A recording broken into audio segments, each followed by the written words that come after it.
Samahan niyo po kami ngayon sa aming gala sa Boracay Island. Let's go! Ito po yung day 1 po namin. Since malapit lang po kami sa terminal ng bus, hindi na po namin kailangan pang mag-eroplano. Dumating kami ng Ceres Terminal bandang 3:45 AM at umalis na yung bus mga 3:55 AM. So, eto na at aalis na po yung bus. Bye Iloilo for now. Along the way, meron pong nagtitinda ng mga kakanin at bumili po kami ng puto. Meron din namang nagtitinda sa mga bus stop kaya hindi ka din magugutom.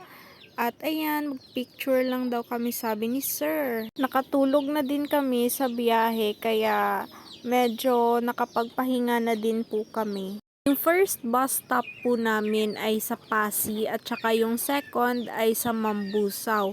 Tapos yung last po ay sa Libo na. Yung pamasahe pala is 510 per person.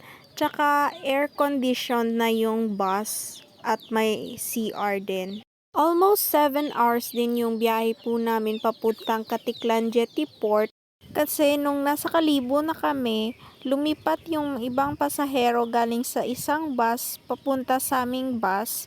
Baka hindi na kasi tutuloy yung isang bus dun sa Katiklan, kaya pinasama na din sa amin yung ibang pasahero. Kapag eto na yung makikita nyo na daan na paliko-liko na, siguradong malapit na tayo sa Katiklan Jetty Port. Marami din tayong madadaanan na mga rice fields. Ito po ay bandang 8:40 na ng umaga kaya maliwanag na.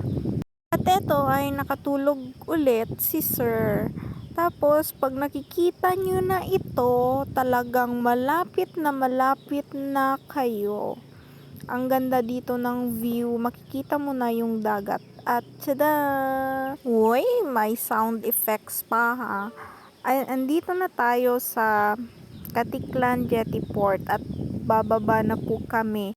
Nagtanong na din kami sa driver kung saan po kami sasakay ulit ng pabalik.